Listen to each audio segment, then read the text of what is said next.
and a 1 and a 2 and a 1, 3, 4.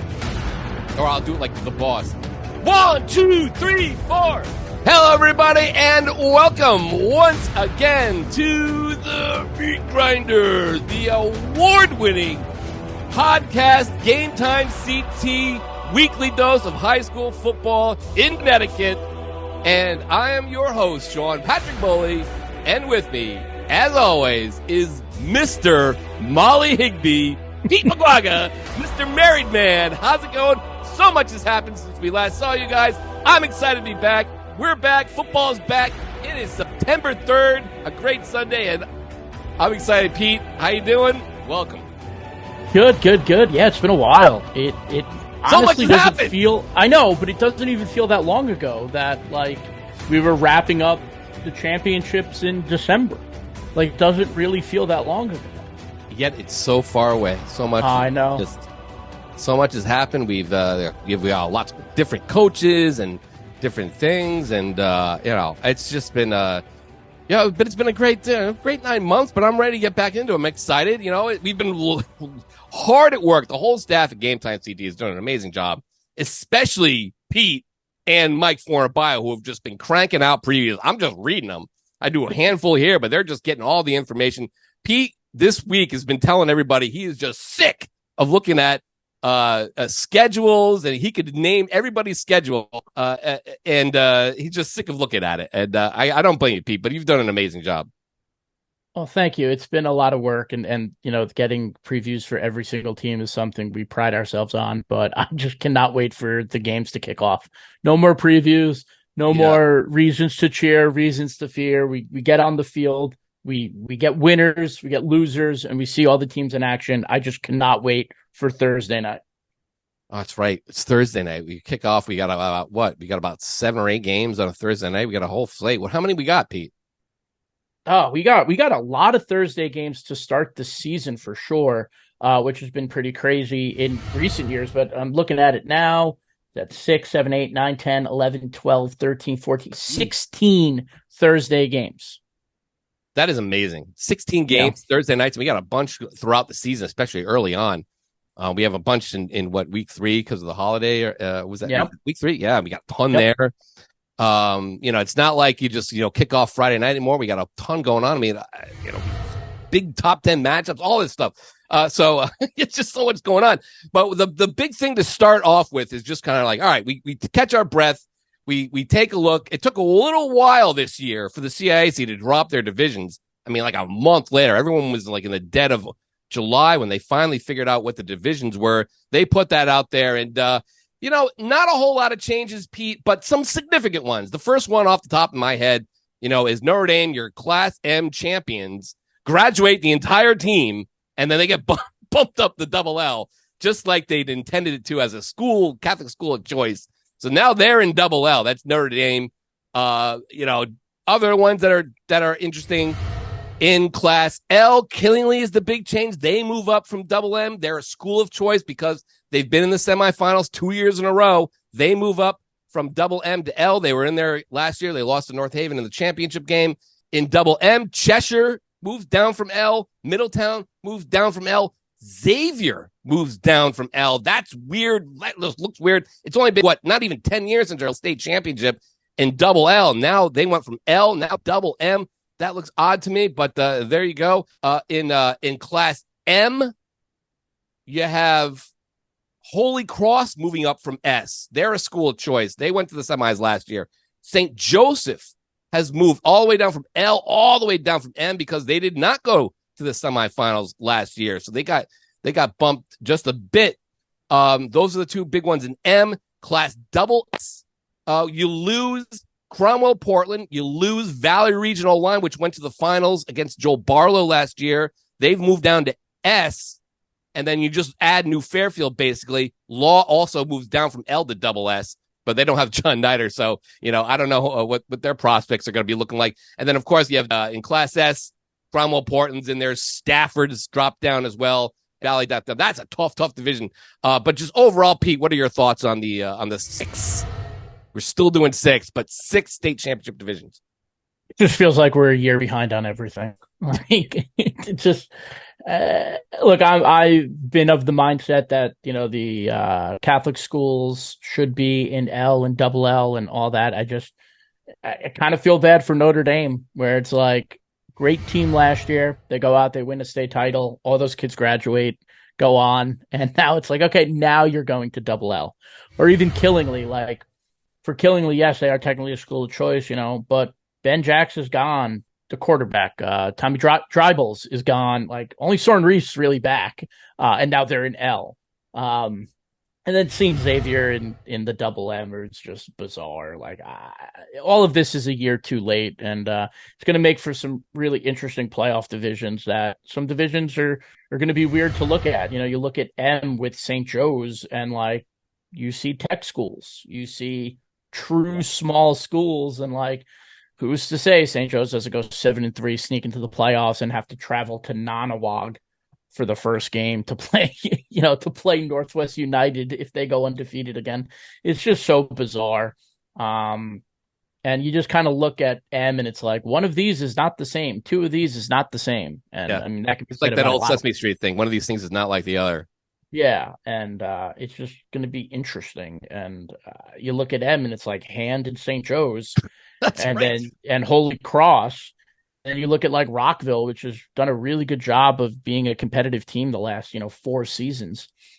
And you're like, yeah, maybe they'll be able to break through. And it's like Hand, St. Joe's, it's going to be a wild division. Berlin's in there. Brantford's gone to the playoffs 2 years in a row. It's going to be a wacky division with Catholic schools, SEC teams, tech schools, and then actual true M schools. Yeah. It bugged. I mean, and coaches everywhere kind of get sick of it. And the 6th division stinks. Last year we saw that just rear its head. M last year was 500 teams getting into the playoffs. We don't want that. And that was, but they seem to really like it, and I get it. But maybe I'll concede this point. Maybe we can have more than 4 divisions. Maybe we can have 5. Maybe 6, but as long as we're doing it right, I've always throughout the offseason, I looked at it. I thought we could do you look at the tech school league and you look at the Pequot. I mean, a majority of those teams, they're basically all the same. The tech schools is only 4 teams in there that are actually straight up tech schools. They're all co-ops, and then they have tech schools as their host. But I think that if you take the Pequots, all these the co-op and the tech put that in all one division, I think you would have an amazing division. You had about 30 or so teams, right? And you play a normal schedule and you can go to the playoffs. That'd be a great championship division. And then you fold everybody else into normal, 4 divisions, and you have 5 champions. And it would still work out for all the teams that are all the public school teams are in there. Do you want to separate the Catholic schools? I don't think we have enough anymore. A lot of them are closing.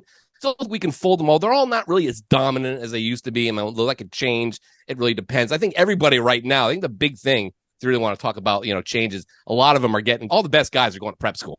That's something we can talk about down the road later. But at the least, these schools get their kids. But, they weren't completely dominant last year, unless you want to talk about Notre Dame being stuck in Class M. That's another thing that bugs me. The CIAC, the schools of the CIAC, just don't want to confront that. They just never have, and they never want to. They actually had the school of choice. I'll say they could try to confront it, but this thing where they instead of saying, "Look, Notre Dame, you're in double L," or St. Joseph, you're in L, because your enrollment is XYZ. But other than that, they don't seem to want to do it. They want to make it like so you play your way in. But now what happens is you get St. Joe now in L, an M where they were in L. You have Notre Dame, West Haven. They're in double L. They used to be in M, and it's just going to be a mess like that. Teams going up and down. At the very least, maybe you bring it out a few more years, maybe 4 years or something to fix it. Something's got to happen because this is just other. A lot of people aren't going to like this, but going by overall enrollment, I think is a mistake. I understand why they do it. I get it. It's just it's not the same. Yeah, Bridgeport Central is a double L school. They have like 30 kids on their roster. Right. That's not the same. And then you look at some, smaller schools that have good numbers, and it's like they have 80 kids and they're playing in Class M, and it's like, okay, like the enrollment thing can't be the end. And I've said this for a while. I think the biggest mistake right now in the way that this is organized is that the belief that everyone is the same and everyone is equal, because that's not true. That's not the case. Everyone is different. Every school is different. Every roster is different. So to just blanket over, with just under the umbrella of enrollment, I think is such a major mistake. And if they ever get past that, I think that's when we'll see change. But you can't look and tell me that Crosby's roster in Double L is the same as Fairfield Prep's roster in Double L. I mean, Prep, they have like 100 kids on their freshman team. Yeah. And they dress them for all the home games. Never stand on a Fairfield Prep sideline during a home game. It's a nightmare. But it's just like they're not the same. The roster sizes aren't, and it's impossible. It is impossible to figure out true roster size because so much changes. What's the, again, I don't know about Bridgeport Central. Talk about Bridgeport Central. A lot of kids join the team when school starts. So what's your deadline for this, right? And even Vinyl Tech, I was talking to Doug Jackson this offseason. We were at a scrimmage. He had like 20 guys, and he's like, yeah, like probably 20 more will show up when school starts. Yeah. So like, how can you actually define that? That's a massive problem. But this enrollment thing, I think, is just not the right way to do it anymore. You need a base course. You need a baseline. That's the easiest one. I still think that's the way to go. But maybe there needs to be a Division II, like an NCAA or like a Division III type of a thing where schools like Bridgeport Central, schools like Bassick, schools like, maybe taking some of the tech schools that are by themselves, schools with fewer resources. Equity is it's just a huge problem. It gets worse every year.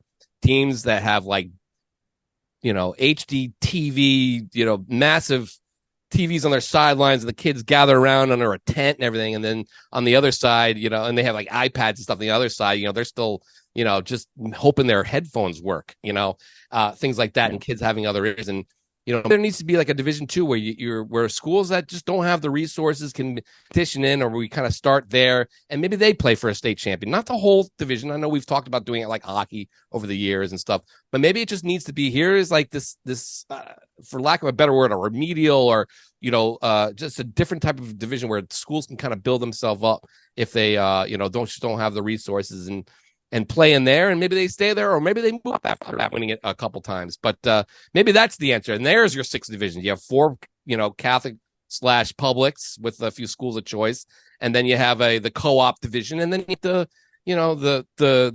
help us division, the remedial division, as it were. So maybe that's the idea. We could talk about this all year long. We've done it ad nauseum, but another big issue I have with all this stuff though is just the scheduling. And you kind of look at some of these schedules. The CIC does it one way, and then we have the scheduling of the alliance, creating like made for TV matchups that there's no TV for really, and half the time they're a day late and a dollar short, or a day late or a year late and 2 players of the year short. They have Law and Barlow playing week 1. Guys, where was this last year? Oh, we didn't know it was going to be a great matchup. So they do it a year later. I have my issues with the alliance. At least they've kind of, they were back in 19, ridiculous. Newtown playing every team in the SEC. I like the alliance. It's just 1 week. You start off kickoff week. We do have these great matchups, and then we get back into actual, real, equitable schedules. Not this thing where we're playing like every team on my schedule, if I'm Shelton or Prep, is a playoff team. It's just it's insanity. The leagues are doing one way. The NVL has gone to a power schedule, but they're not in the alliance. You have other divisions. Everyone does it differently in the leagues, and the CIC just does it straight by basically give or take by winning a record. And if you're in an alliance, boost. But that still remains a massive thing. There are teams that have just the easiest schedule in the world, because their league set it up that way. And then they're playing divisions where there are schools that play the toughest, the toughest schedules in the state, and that's got to be fixed. Again, the schedules are all over the place. It's ridiculous. Some of these schedules, Pete. Yeah, I mean, who did Shelton piss off to get 9 playoff teams on their schedule? Yeah, and their 10th game is against Xavier. Like, not a bad program, especially considering they're moved down to Tier 2 in the SEC. They should have a good record when they meet on November 10th, but. I mean, you look at Shelton's schedule and you're just like, you don't get, you don't want to say you get off games, but like there are some games where you're like, hey, maybe our starters will only play the first half, so we can see some other guys. Every game's a dogfight for Shelton. Yeah. From week 1 to week 10, it's a dogfight every single time. And it's like, that's not fair when you look at some other schedules. When you could just compare, let's say, we think the FCAC and the SEC are the two best, conferences in the state. So you look at Shelton, who's an L, right?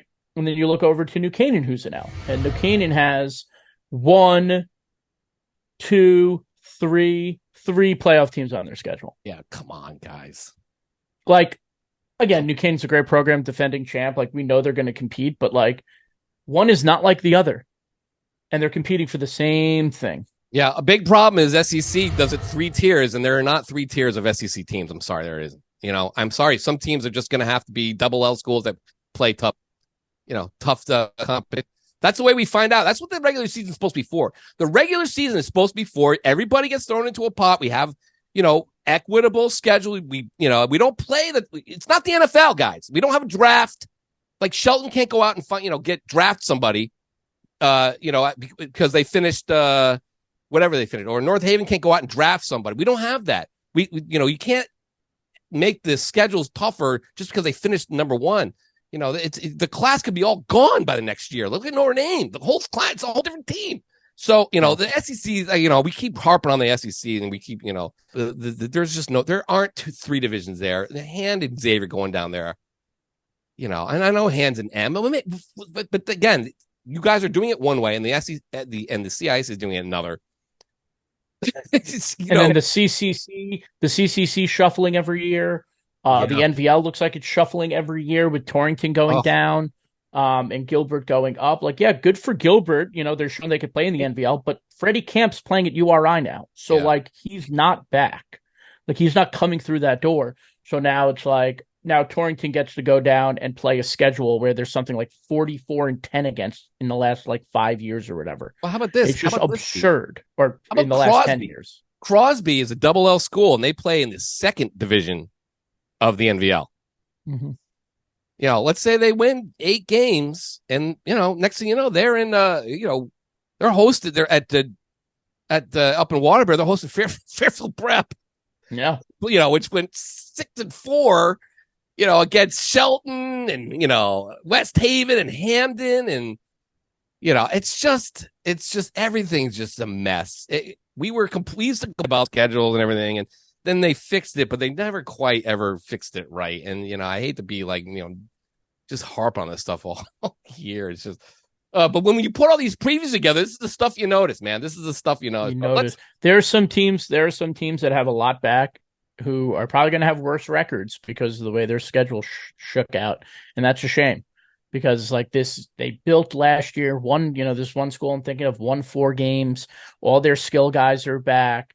A lot of experience, and you look at their schedule and they're like, those teams that they beat last year are not on their schedule anymore. Yeah. And it's like, well, how are we supposed to continue to build if we're just going to throw everything at them the next year after winning 4 games? And that's going to suck. I know Hand struggled last year, but now they got some kids back. They're 2nd or 3rd year in Eric's system. Now it's his team. And, their schedule last year was tough. Shelton, Newtown, Cheshire, Notre Dame, West Haven, and all that. So then they're like, oh, well, we're going to move because of the SEC system. We're going to move you guys down. So now you guys get, here's who Hand get. They got Bunnell, they got Prep. Okay. Xavier, which is moved down with them, and Hillhouse, Wilbur Cross, Jonathan Law, Brantford, Amity, Sheehan, and Guilford. I think Hand is like 25-5 against that lot, all time, or not all time, at least since 04. Yeah. All time. It can't be that. Yeah. It can't be that different all time. But, so again, we need to figure that out. It's going to be a running theme with us. They are 54-8 against those teams the last 20 years. It's ridiculous.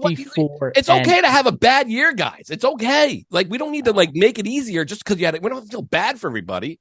Like I said, if we need a remedial or a small division just to get your dander up before you go into the general pop. Okay, fine, but not this Hamden West Haven thing where they got to go, 10-0 or 9-1, 10-0. Now they go play with the big dogs again. And while the rest of the guys get a break and, it's just, I don't know, Pete. I don't know the real answers here, but it's got to be something better than this. We got no easy answers. We got to unify. We got to unify schedules. We got to unify divisions. We got to figure that out. And I think I'm going to keep beating that drum till the end of time. So other interesting stuff going on this year. Other big changes, obviously, coaches. I think there are about 24 or 5 coaching changes. Some really interesting ones too. I'm going to start over at Darien, where Andy Grant takes over from Mike Forget, who didn't last 2 years, won a state championship. Second year did not make the playoffs, and you can see the writing on the wall there for Mike Forget. Hopefully he does well. He's moved over to Norwalk, which was in dire need of a coach. I think he's a great fit for those guys in Norwalk. They're getting a new school, a new field, and everything. So that'll be interesting there. Both New Haven schools, for the first time in a long time, in at least 10 years almost, have new coaches, both with college experience. Walter Gibbs makes the short walk from SCSU down Sherman Parkway over to Hill House, not Sherman Parkway, to I forget which parkway it is. Anyway, to Hill House. He takes over for Reggie Lytle, and then you have Wilbur Cross. John Aquavita has gone up to Newington. He just we're looking for a new change. I think this is one of his last jobs. Like he's been in New Haven since he's been a head coach. He moves up there. Now you have Alberto Cordero, who comes over from the University of New Haven, taking over for him. And another move was North Branford. Mark Basil quietly I didn't get an email, not a text message. Hey, I'm stepping down. But quietly, after like 20-something years, he's out at North Branford. Taking over is Anthony Salvati, who comes over from Guilford, leaving a vacancy there. Brian White, his assistant, the lacrosse coach at Guilford, he takes over there. One of the ones that made one of the biggest waves was Dan Farina, Pete, taking over at Newtown. A Fairfield guy by way of New Canaan. He was the offensive coordinator at New Canaan. Hope he didn't put that on his resume. They were tough. They were tough last year, New Canaan's offense, though. Even though they won the state championship, they didn't really score many points. It was a 16-13 final in that game. But he takes over the Newtown job, which was, kind of a surprise, but he's young and anxious, and we're really looking forward, only 4 years out from winning a state championship. So we'll see how he does.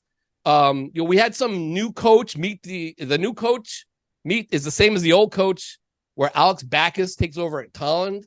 Robert Rubin, he's now back at Prince Deck after being away. Tony Bonino's over at Cheney. And Joe Arsemele is over at Quinnebog Valley. He takes over after a year off.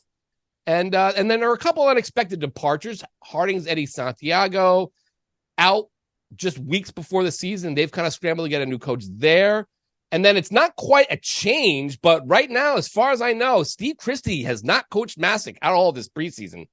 He is out. Nobody at Massac has, or in Monroe Public Schools, is saying why. Sources have told me that it is they're reinvestigating a disciplinary issue or some incident that might happen a year and change ago. And, he's been out. They haven't said much.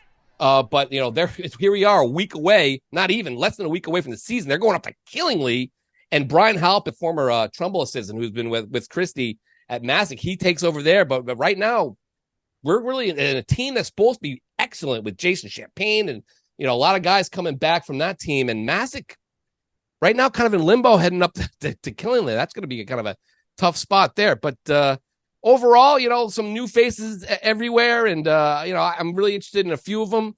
We'll see what happens with Massac. But, Forget at Norwalk, I mean, anybody stick out to you, Pete?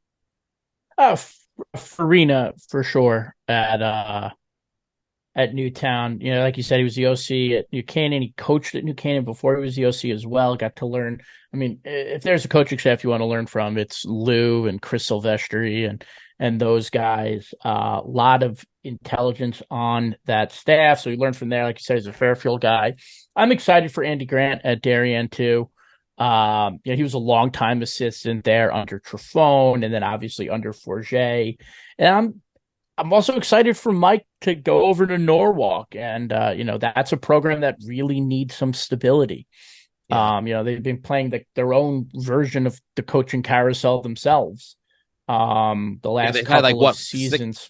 What do they had? Like 1, 2, 3, 4. This is our fourth coach in 2 years or something like that? Right. Yeah, 2021 was Pat. Yeah. 2022 was Sean and Pitucci coming back, and now Yeah. Forget. Technically, And four Ireland coaches. stepped down after the 19 season. So, for them, it's a good program. They have athletes. Sean Ireland and Pat Miller proved that Norwalk could compete. But I think it's just getting that stability. So I'm excited to see what Mike can bring there. I mean, I'm pumped for the new New Haven coaches in Gibbs and Cordera. They Yeah. both seem to be, they're both alums, which is great. They're bringing a youthful energy to these programs. Both those programs can win. We've seen it before, so pumped about that.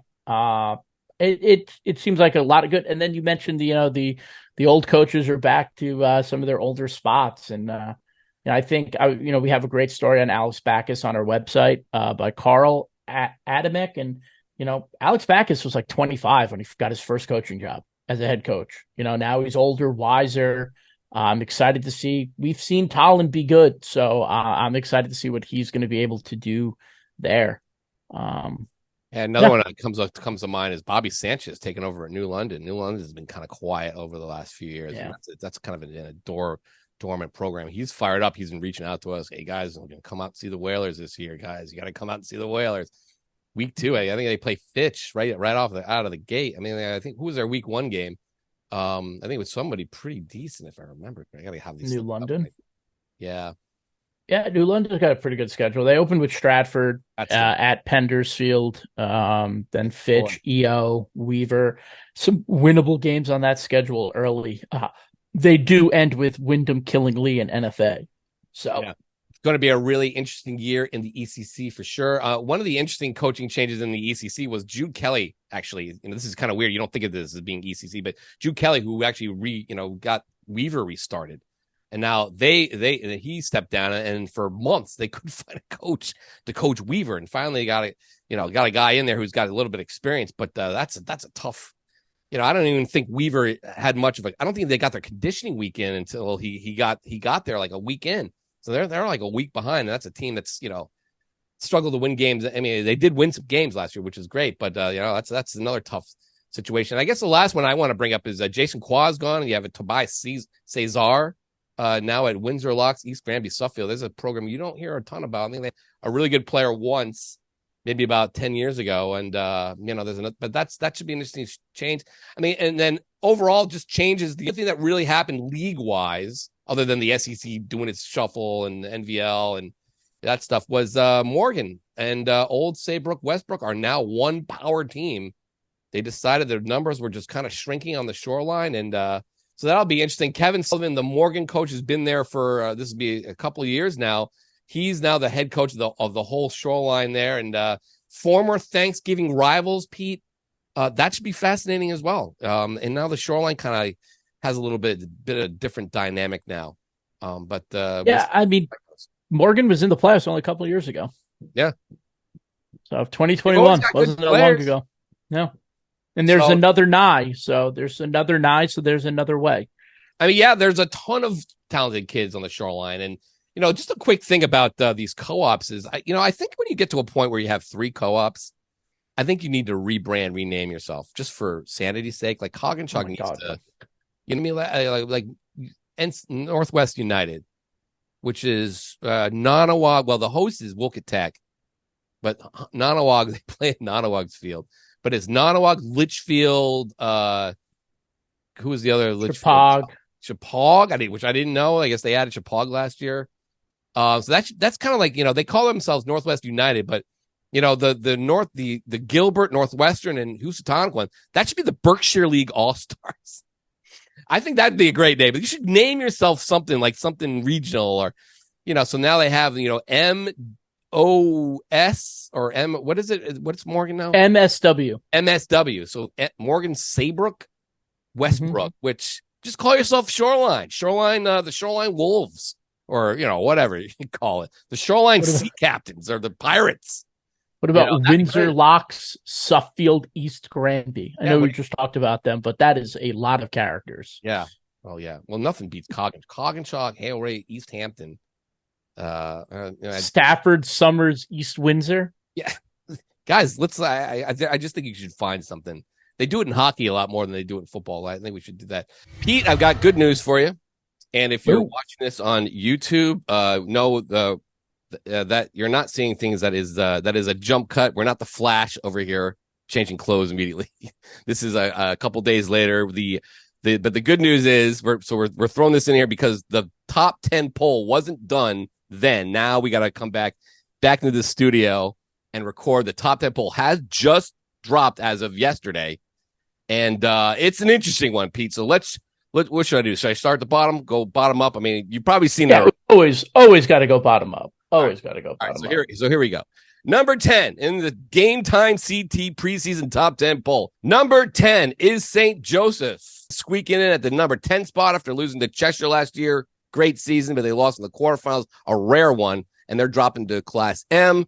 Number 9, Notre Dame West Haven, which lost a ton of guys to graduation off their Class M championship team. Now they go bumping up to Class Double L. They get in there with 251 votes. Okay. Number 8 is Staples. They got beat last year on a last-second field goal miss by Fairfield Prep. That game could have gone either way.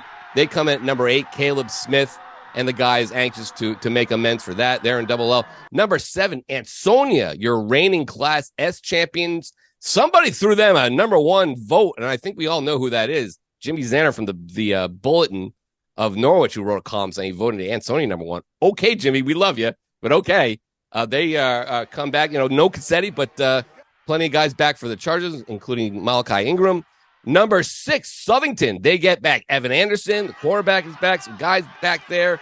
They get a first-place vote. They also lost in the first round last year. Kind of unbelievably, Trumbull ran over them 34-25. So they have some things to figure out, the Blue Knights. Number 5, your boys, Pete Maloney. They lost a heartbreaker in New Canaan. Could not score against that defense. 16-13, Class L, possible Class L favorite, Dante Kelly, obviously one of the great players, the state first-team registered player.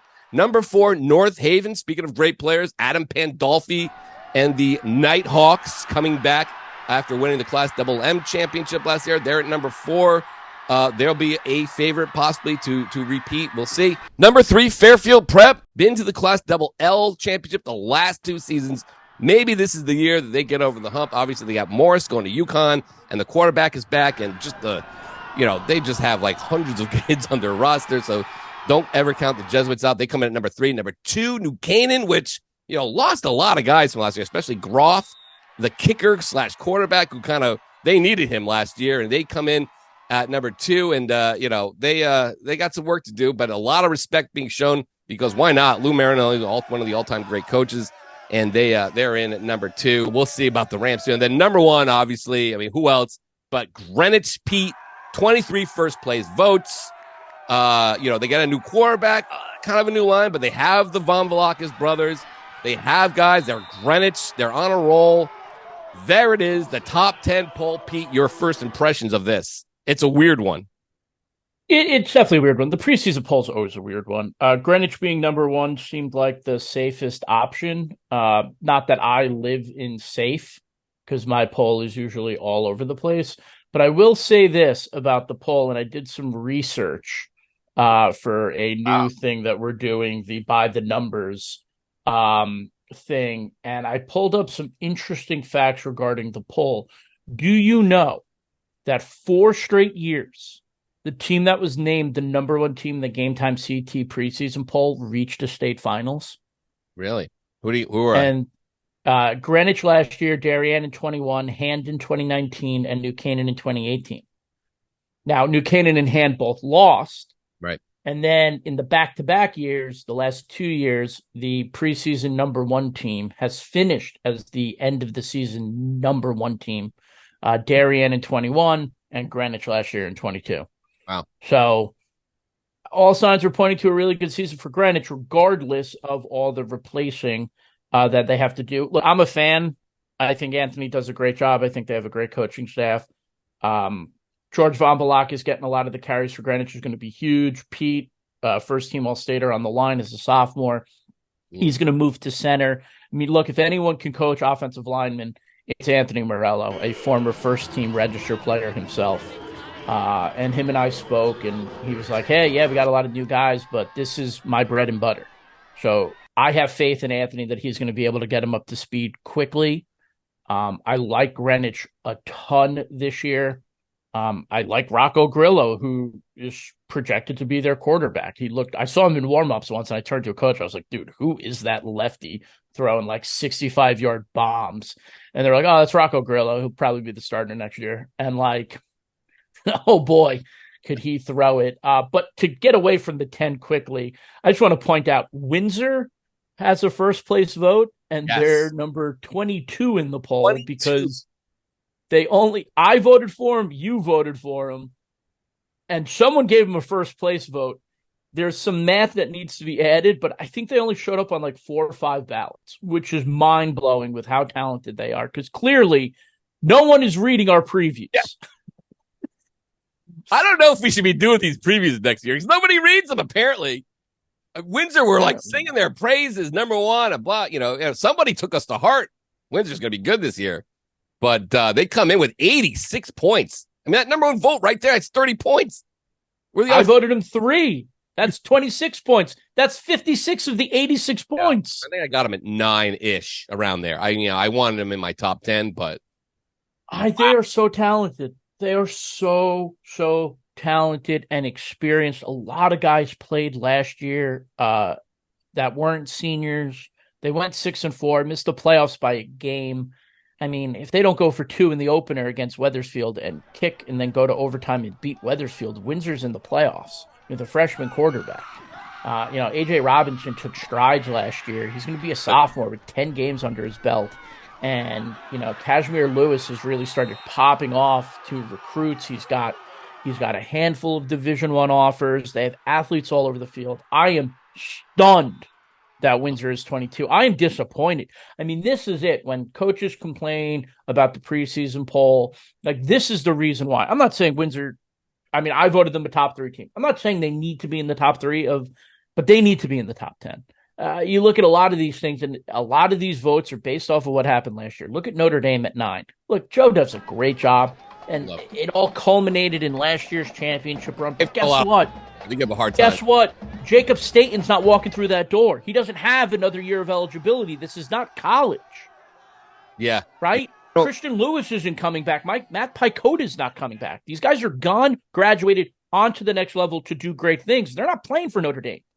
I didn't vote for Notre Dame. Notre Dame did not get a vote from me, even in my top 15. Not mine. No. And I don't understand how they got all these votes. Even Prep at 3. Prep's a machine. They I'm back-to-back double L championship appearances.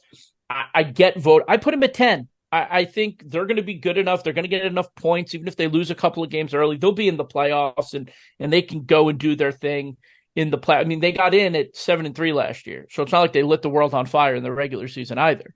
But they're going to be there. But I think 10 is a nice place to put a team that's replacing like 20 of 22 starters. Right? Notre Dame got gutted, and Fairfield Prep lost a lot of guys, but at least I can kind of understand Prep a little bit more. I mean, I know Notre Dame, I just know they're completely gutted. It's not even the same team. Like, and we said that in our preview, but as we mentioned, nobody reads the previews. Maybe we gotta lead them to the trough a little bit more. A couple other teams that I thought really need to be in there, Pete. I voted Trumbull pretty high, 8-4 last year in the semifinals. They got the 2 backs when Johnston. Who's the other one? Your boy, John Hall. Oh, yeah. Love John Hall. Crushed Southington last year when Johnston was hurt, so they got both of them. Morris maybe trying a little option, bring that back. Cheshire, I also had in there up high pretty much. Matt Jeffrey is a player of the year candidate easily. Shelton, we'll talk about it later, but I think Shelton deserves a lot of love there. And Darien, man, that's the first time Darien's drinking the Kool-Aid. What's that? You're drinking the Kool-Aid. What, as far as Shelton goes, or Darien? No, Darien. Well, look, Darien, new coach. They didn't make it last year. They easily could have if a couple things go their way. It's that close. And I think the kids there, we saw them at Dave Ruden's thing on a Colony Pizza. They're very quiet, but they had that, that self-assuredness that you like to see from Darien players. They didn't, I'm sure they heard it around town or from New Canaan when they're out. What happened to you guys last year, man? So I know, made them lift the weights a little bit more in the weight, a little bit harder in the weight room, after hearing about, that they're completely falling off and they let the program go. Darien, another team so they're a team I thought was interesting. Massac, another one way down there. I was shocked about that. I think Massac, listen, turmoil aside, I think Massac is going to be very good this year if they can get past that. And then West Haven, which now really quick about West Haven, because this just happened and it's just wild. I get a tip yesterday. So we're publishing the 50 players to watch, 50 players now, CIC players to watch. And then I get a tip that Cameron Kemp, the Hamden running back, who was great, came on there for Sean Mills and they beat Prep. And that was the first time in years and really spurred them into the playoffs and great season. And he was back. I saw him at Hand last week from Saturday. Well, turns out he's now at West Haven. Cam Kemp is now at West. The best Hamden back is now the best West Haven back or best Haven player.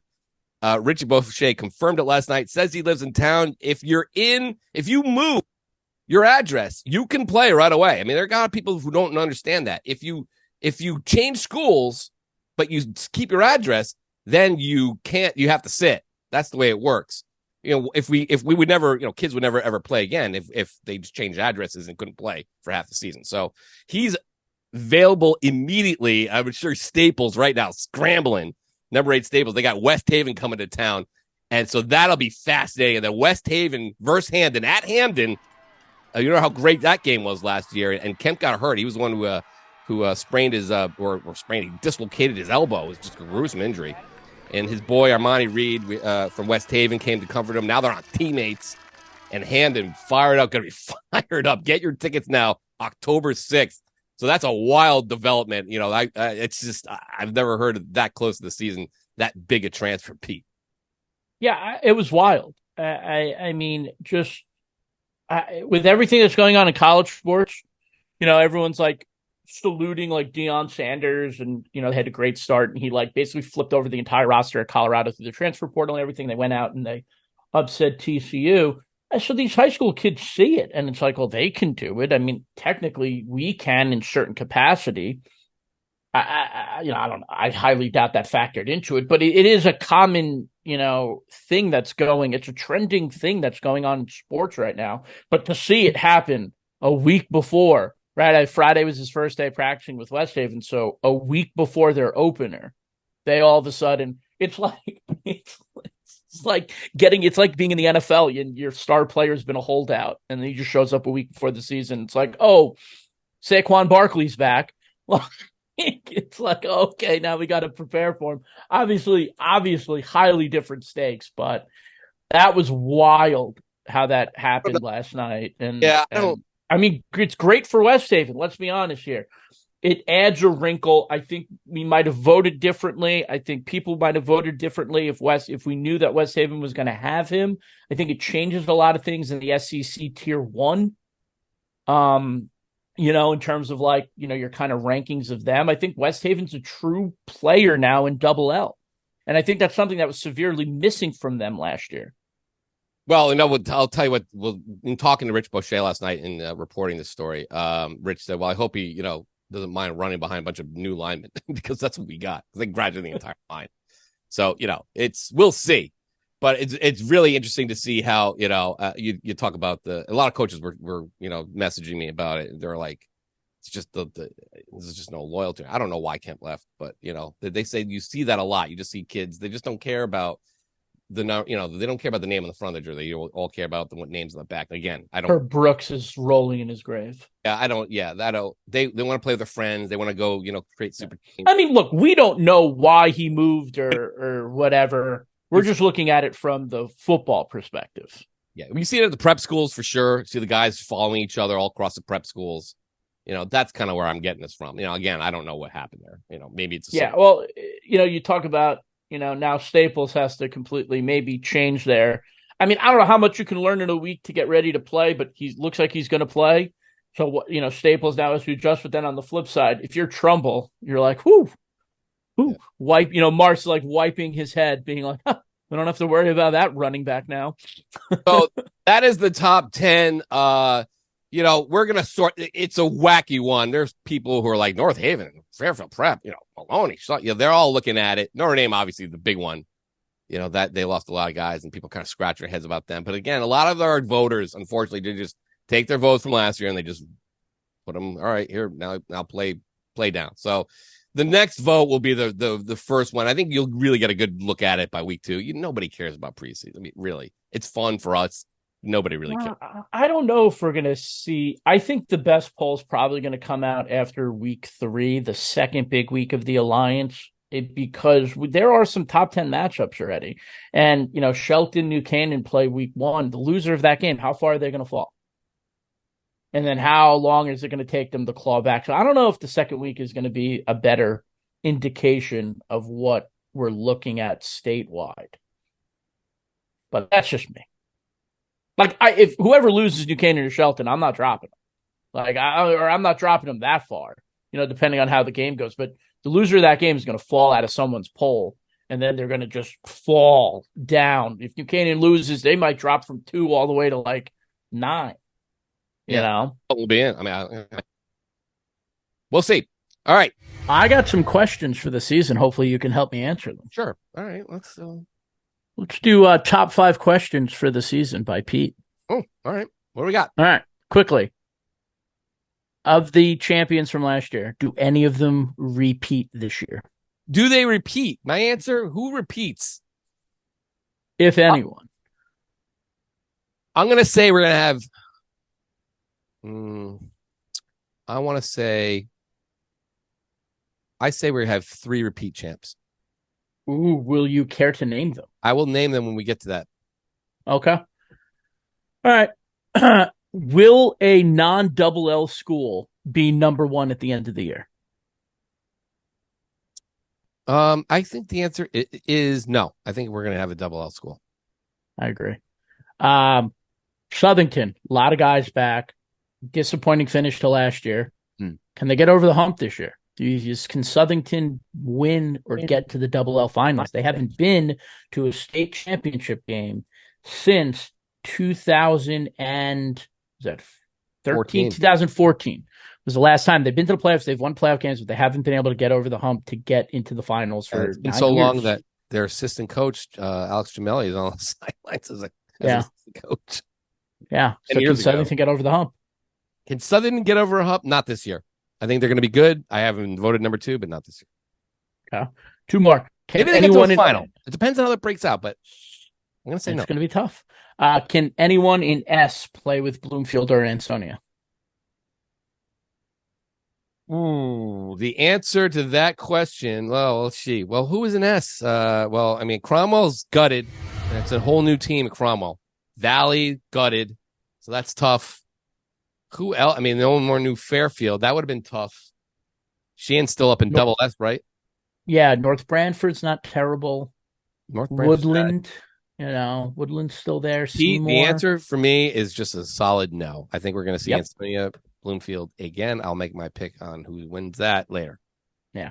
And then the last question, which new coach has the best season this year?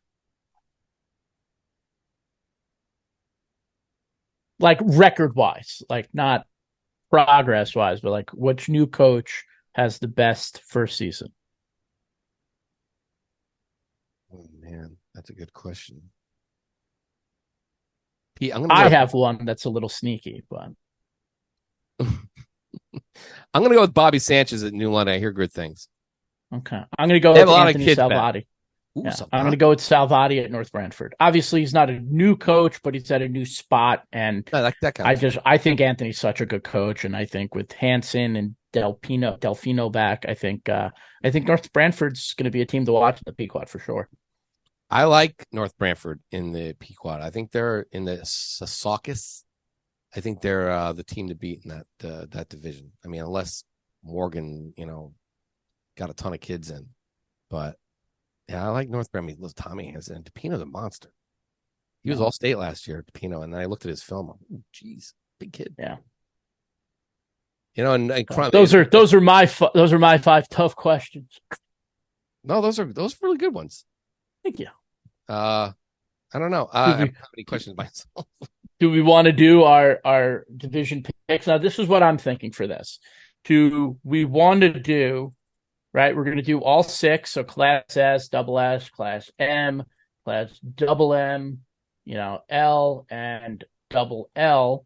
Do we want to do like who do we think and maybe like a dark horse to like keep an eye on? Like, who do you think is going to win the championship? And then who's the team that you have to keep your eye on? Yeah. Well, what if they're the same? Then okay. So that I don't know. I feel like we can just go easy and say Ansonia or Bloomfield and S, and it's not really. All right. Well, want to start at the bottom? Yeah, we'll start at the bottom. You could go first. All right. Class S is very easy for me. I am going to go with the Chargers. I know, listen, they lost some guys, they lost some dudes, but I don't see anyone beating them unless it's Bloomfield, and Bloomfield lost some kids. Can Bloomfield even get in there? That's gonna be tough because the S is so tough. I mean, thankfully Bloomfield's actually in a S style division, so their schedule at least like that NVL. By the way, that NVL Copper division, the whole division is like playoff teams. That's amazing, and yet none of them could beat Ansonia. Yeah, so you're going with Ansonia. Knocked was the only team to beat Ansonia in the last 10 years plus. And Woodland, it looks like Woodland's going to be all right. And I don't, maybe not. No one's beating Ansonia. So I'm going to go with Ansonia. Pete. Yeah, I'm going to go with Ansonia too. I was at that game last year, and I just am confident in my Ansonia pick that they will. Just looking at S, and I'm like, the Pequot teams that we mentioned, Valley and Cromwell, lost a lot. 2 great coaches, wouldn't surprise me, but I'm looking at it. One team I'm kind of like a sleeper on that I think could be pretty good is Notre Dame Fairfield. I think they got, some guys back. If they could get into the playoffs, I think that they can, make a little noise there in S, but it really is Ansonia's to lose. I didn't give you my sleeper team in this division, and I think certainly a sleeper team to get in there, maybe do a little damage. Let's go. I'm going to go with Seymour, Pete. I think Seymour is going to be really good this year. Oh. They lost a quarterback, but it seemed like they have a very right. Am I wrong? Yeah, they got guys back. Rossetti's back. Right, Rossetti. Right. Yeah. Seymour's not a bad pick. I think Seymour's due. I think Seymour went to the playoffs last year. To be honest with you, I think North Branford is the real. I think it's going to be North Branford in the final, to be completely honest with you. I know I kind of fudged it there. I said Seymour's your dark horse, but I like North Branford there, and there's a second solid 2 or 3. Maybe Bloomfield's 2, but I like North. Especially with somebody. Yeah. Let's go to S. Double S. Who do you got as your champion? Oh boy, man! What's Sheen's schedule look like this year? Oh, yeah. Geez. Let's take a quick look at Sheehan's 2023. So they start with Fitch, one of the probably going to be a good team, and Ledyard, good team last year, and North Haven. Jeez, that's Sheehan. I'm going to go with Branford, Amity, Hand late in the year. Okay, that's going to be tough. Well, Sheehan, it's double S, it's not S, so that's good news for them. Who? Man, Granby. Who else? And Shaw. I mean, I think Barlow's got a lot of kids back, Pete. Yeah, they do. And they're not Shaban, but, Romano did really well. You get the line blocking and the triple option. That's really tough. Wyndham's kind of gutted. Who else is in here? I mean, shoot. This is a new Fairfield, but they lost McCormick. They lost McCormick. Ledyard lost Green. Law lost Niter. They're in this division now. I mean, the best player returning in this division is Atenese from Granby. Yeah. I'm going to go, Pete. Do I pick a champ, right? Pick a champ first. I'm going with Barlow. Yeah. I didn't pick him last year. What did I pick last year? GM? I don't know. I picked Barlow in this podcast last year. And my dark horse. Hold on, my dark horse. My dark horse, Pete. I am going to go with. Oh man, this is all off the top of my head. Are you not reading our previews? No, I'm kidding. no, it's all. I'm I kidding. read every single preview, and now it's all merging together. Oh boy, I'm gonna. It's an easy one for me. I'm gonna go Granby at Nice. I don't know. They were good last. Right. Yeah, I picked Barlow last year, and I was like riding high all season. Like no one forgets what you get wrong. They forget what you get. They remember what you get right. They remember. Yeah, no, they remember what you get wrong. St. Joe still killing you. Yeah, but that was like a game, like picking a preseason champ. Sure. So like I don't want to go with Barlow again because I don't want to get cocky, and I love getting cocky. But I'm going to say, I don't know. This division is so wide open that Barlow, I think, has the best team. Now, with games against, Massac, they don't play Newtown. I could see them going 9-1 in the regular season. New Milford's down after the quarterback transferred. Brookfield's supposed to be better, but I'm looking at that schedule and I see maybe one loss to Massac. So I think I'm going to have to go with Barlow as my champ. And since you went with Granby as your dark horse, they were going to be my dark horse. My dark horse is the same as it was last year. It's Sheehan. If Sheehan can get in, they're going to win the championship. But that's the hardest part for them. The hardest part for them is getting into the championship, getting into the playoffs. So Sheehan is technically a dark horse. That is the one thing they can say in the SEC. Yeah, we make it tough for you, but when you get in, man, you're winning. Yeah. Or name, or what would name another one? Sheehan a couple years ago. They struggle. Hamden beat the crap out of them. And they won double. Sorry, it was the M champ, right? M, right? No, they beat Hamden and won the S champion. S championship. Yeah, but they beat Hamden that year. It was a close game.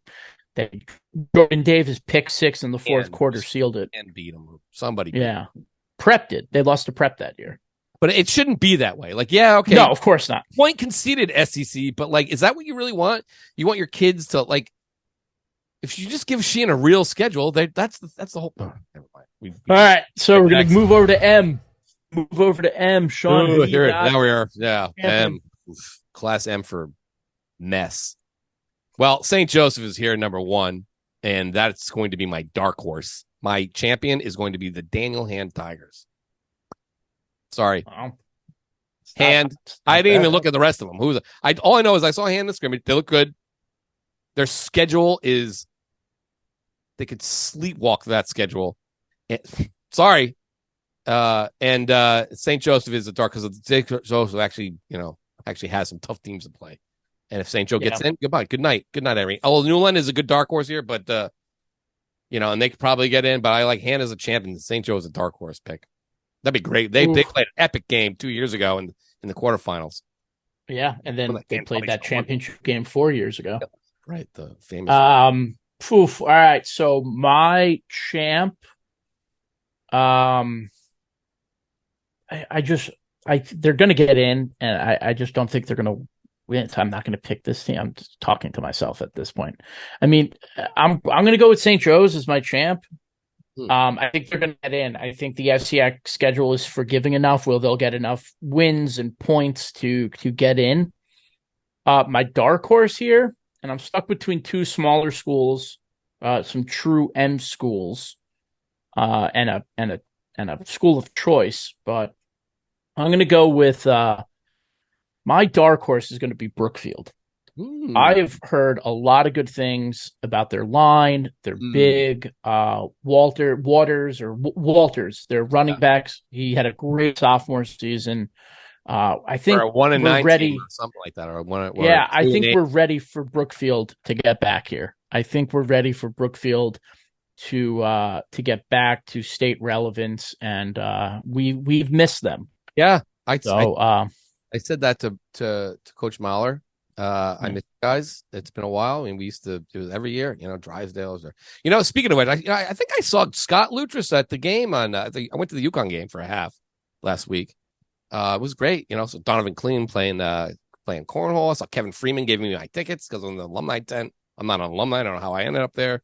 It was something for Andy Baylock. So like my stepfather was going because Andy Baylock, he was on his first ever team. My stepfather played at East Catholic. So we went there, and it was cool. Kevin Freeman gave back tickets. But anyway, but Scott Luttress, remember, that whole crew, and they were so great. Brian has just not had any luck. He was supposed to be really good in 2020, and they didn't have a season.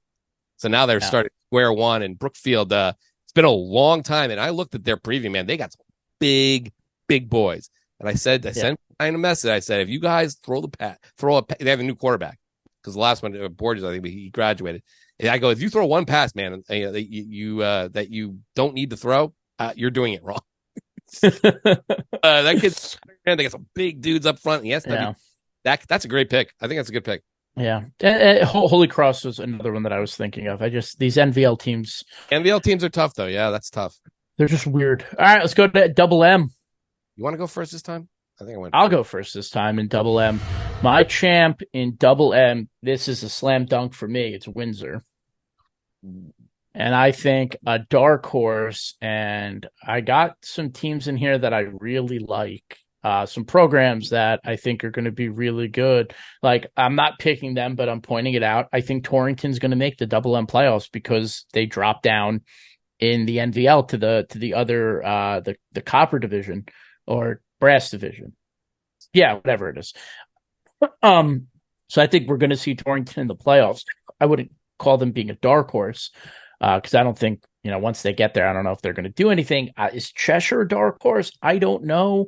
But one team that I'm going to pick, and you're gonna call me a homer and whatever, I'm picking Platt. I think Platt's a dark horse. I think they got guys. They have a lot of skill guys. Their schedule is very friendly, right? Rocky Hill, Tolland, Wilton's going to be tough. Avon, Ram, Bristol Eastern, South Windsor, Farmington, E.O. Smith, Maloney. That's 8-2.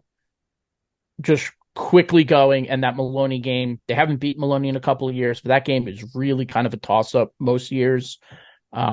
So I think Platt could go 8-2 here and then do some damage once they get into the playoffs. And I completely skipped over another team, but they weren't going to be my champion. So you can go. So, I mean, Platt, they lost all their top skill guys. That's a what's the word I want to dark horse. Yeah. Oh, that's a real dark horse. Maybe a charcoal. Jeez. Well, how great. I like in this you know what? It's issues aside, again, I love Massac to win in Double M this year. That's not to say that I mean, again, I voted Cheshire pretty high, but you look at Cheshire's schedule. I mean, talk about punching yourself in the face, SEC.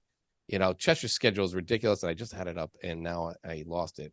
Ridgefield, Shelton, Glastonbury, Prep, Amity, Hamden, Notre Dame, West Haven, North Haven, West Haven, Southington. I mean, come on. Oh, my goodness. So it's either going to be them or North Haven coming into this division. I don't know about, maybe both, but one of them is going to be beat up. I like North Haven, but I think let's see, where am I? I think my dark horse here. Oh man, you know what? Dark horse, Middletown. Ooh, I like this division the more I look at it. Like, think about it. Look at this division, the potential playoff teams: Bunnell, Cheshire, Fitch, Massac, Middletown, North Haven, Platt, Quinnebog, for the sake of Tech, Thames River, Torrington, Wethersfield, Wilton, Windsor, Xavier. That's a pretty good class. It's a weird. It's a weird class, but I'm looking at like there's some of these classes I feel like I could pick the 8 teams. This division's not one of them. Middletown, veteran quarterback, Skeen, his old man played. Rozic, obviously, his old man coached. It's a great they got Askew. They got some guys. They got 6 back, a total of 10 starters back. You want to combine them all. I thought they played very well in spots last year. It was Rozic's first year as the head coach, taking over from Morello. They were really close last year. And I think, you look at their schedule at Connor, Glastonbury, which lost a lot of guys, New Milford, which lost Bronson. Then they play Windsor. And, those two schools are very, because they had Chili White was at Middletown and then he went to Windsor. So there's a lot of love lost between those guys. They have at Manchester, at Wethersfield, which would be We didn't even mention Weathersfield yet. Have we? Where are they in Double M? I mentioned them. Yeah, I mentioned them as a team that can make the playoffs in Double M. At Newington, their schedule's not tough. Not that tough. They got a tough game in Milton. I think they're going to be in it, and then they're going to, depending on what their thing is, they'll make some waves. I think. Right now, I think it's massive over North Haven in the final, but what? They're going to kill me, North Haven. Picked against you again, Tony. Jeez. All right, so we'll go to L. I'll go first again. My champion in L. This division is not strong, and year it was like we thought it was going to be really good, and it was not, but just not the greatest. The best division with Double L last year, right? Yeah. L just doesn't. Yeah, this year it doesn't excite me. So I'm gonna go, and I'm gonna pick my champion. I'm gonna pick Maloney. I think that they have done it more. They've been to 3 finals since 18. They've won. I think they were the better team in the L final last year. I think, New Canaan is just excellently coached and had a kicker that could hit 40-yarders. And they had a great defense. But I think Maloney is the favorite here this year. We're gonna learn a lot about Maloney week 3 when they play Greenwich. But other than that Greenwich game, Southington game, in the 8th game, that schedule doesn't really scream tough. So I like Maloney here, and then a dark horse team. It's tough because you're looking. It's like, well, Newtown should probably make the playoffs because they play such a small schedule in terms of like size that they're playing. Like they should win 7 games. Shelton, if they get in, I think will be good, but I think that's a big if. They're going to get a lot of bonus points. But I'm looking for a true dark horse team here. And I think that team, I feel gross saying it because they're not a dark horse program, but it's Darien. I know you voted them in the top 10. I didn't vote for them. They have a lot of new guys, a new coach. For all the points you brought up earlier, we were talking about the poll. I think Darien's going to be pissed off. That schedule's hard, but I think they're going to really shock a lot of, kind of not get back to the Darien of old. I don't think they're there yet, but I think they're going to be good. They have a lot of young guys, and if you haven't seen Kevin Roach yet, go watch Kevin Roach play. He's a man, 6'8", just stupid size. So yeah, Darien's my dark horse. Right, he's on the basketball team. I don't know. Who do you got, Sean? Pete, week 1, Friday, Finn Stadium, state championship preview, right there. Yeah. Canaan at Shelton. Get your tickets now. Dude, I think Shelton's going to be good. He's sneaky good. Like we kind of glaze Shelton, but I think they're going to be good. I would say New Canaan, they lost everybody but Benedict, but they were still won with a team like that last year, an even worse team. So, and then they just survive and they can get in. That's it. Game over. That's what I can't stand this division thing. Right there. That's another thing. The Alliance completely now one of those teams is going to have a loss, and then some other, chump down here is going to get in over them. I hope not. No, geez. But I like Shelton to win a state championship. I can't believe I just said that. I'm just going to throw that out there. Why not? I mean, Maloney, sure. All right. But I think Shelton's got some, compared to all these other teams to the teams that Shelton, to the guys Shelton has back. Gales, let's go. It's been a long time for Shelton. A long time. I mean, Dan Orlovsky was a sophomore, I think, the last time they won. In sophomore in UConn, not Shelton. Benendo's last year. Head coach, 2003. And that wasn't even they're one of their all-time great teams. That was a kind of a fluke because Staples was supposed to win that thing. We're just talking to Mars Petrocchio about this. Staples was supposed to win it all in 2002. And then Jimmy Hughes got hurt in the semifinal game. They didn't have quarterfinals. But Jimmy Hughes, one of the best players in the state, against East Lyme. That was it. Was it East Lyme? Yeah, right? Oh man, I think so. Anyway, but Shelton, and then Shelton came out and blew the doors off, and they won the state championship. And wow, we're gonna do this every year. And then Jeff Roy became coach, and they never won. They were so close. 2014. Who can forget that? And then there were the other year everyone got hurt. They were I was at that game. They were one of the best teams. I mean, they weren't going to beat Darien, but then there was that next. Oh my God, they at least could have shown up with some. Yeah, they lost a quarterback on the first play of the game.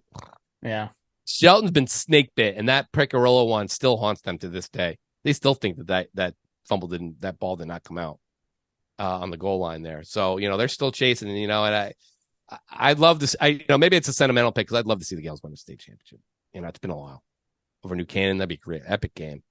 Pete, double L. Who's your dark horse? Oh, my dark horse. Sorry, my dark horse is. Oh, geez, that's right. I picked New Canaan to get there, but I'm gonna go with dark horse there. Oh, geez, my dark horse will be Maloney. I mean, Dante Kelly, he's great, but they got some guys to replace, I guess.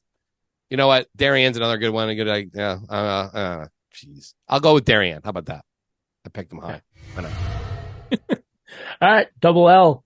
My champion in double L, I voted them number one. I think it's a machine. I'm going with Greenwich. I just think they're going to have the guys. Anthony will get that offensive line in order. George Von Blanc is running the ball. Probably is the premier back after splitting carries last year with Konigsberg. I think George is really good. Pete up front. Paco Grillo throwing the ball. I think Greenwich is going to be really good. And I think a sleeper team in double L that anything can kind of happen with these guys. Last year it was kind of like it was Glastonbury, I think. But my dark horse this year is going to be Brian McMahon. I am all aboard the Senators train. I think they have a very favorable schedule. They have two good running backs in Angiano. Sorry, Jonathan. I pronounced your last name wrong. I'm really good at pronouncing names wrong. But I like McMahon. I think they can come in if they can get in, playing a double L FCX schedule. I think they could, maybe win a game in the playoffs depending on who they get. McMahon's schedule at Eddie, then at Darien. Get Darien early. You're going to get him this year. Then they go, maybe you're right, Pete. They go 4 straight at home. Manchester, which we never know anything about because coach never sends anything back. Thanks. Bridgeport Central, again, there's real struggle. West Hill, struggle. Ward, they lost so many guys to transfers. Yeah, which, Duncan can't get a break with that, But then they're at Ludlow, which interesting. And then Wilton, and then New Canaan, then Norwalk. So that last stretch there, Ludlow, Wilton, New Canaan, that's going to be tough. But if they, that's going to be tough. It's going to be tough for them to get in. And they need to beat. We need to beat them. Wilton, New Canaan, Darien, or Ludlow. Maybe even Ward. Throw a little Ward in there. So Norwalk, I don't know. Who knows? But all right. I'm picking Greenwich to win it all again, repeat as champs. Dark horse, though. What's a real dark horse here? McMahon. I don't see it, though. I don't see it the way I picked him so high. I mean, Southern, but it's a real dark horse. I'm not really going. I'm just going kind of like with a second team instead of a dark horse. I like West Haven, but I think Trumbull's getting there. If you really want my honest opinion about it, maybe that's just because we talked to those guys during Dave's thing. They right out of the bat, Hamden come down here. Anbury, Newtown, both maybe not be as strong. Ridgefield, we'll see. Ward, then the big one Friday. Get your tickets now, 20th at McDougal, Greenwich, and then they go Stanford. Then they're a white whale. They can beat Staples. Cannot beat Staples. It's at Staples this year. They're maybe doing some other ceremony, just to kind of throw it in Mark's face or something. There's some ceremony there, induct somebody. And then West Hill, St. Joseph. Now that St. Joseph game, they always lose that game too. So, Trumbull's got its work cut out. That's why I'm going to make him a dark horse pick here. I think they're going to get over the hump now. Like you said, 2 great backs. Got some beef up. Quarterback's that's going to be an issue, but maybe they won't need it. Maybe they can just run option all day. I asked those guys, hey, Mars is bringing option back. A little bit. All right, we'll see. Yeah, we'll see. There you go. Legit. All right. Oh well, that is going to be a wrap for this preseason meat grinder. If we had any technical difficulties, which it looked like we might have, Pete. That you didn't notice on the recording, but hey, if so, we apologize. But I'm excited. Football is back. We'll find out how wrong and how much we got to go back and do our homework for week 2. I think that'll be a good way to start week 2. We're going to say, what did we learn from week 1? And it's going to be a lot. So it's the craziest week because you never know where guys are going to go. So that'll do it for the PD's Pick'em podcast and the broader Meat Grinder preseason extravaganza. It was a long one. We had a lot to go over. Yeah, we got a lot to go over. We got a lot to do. I don't even know where I'm going on Friday night. There's so many games to pick.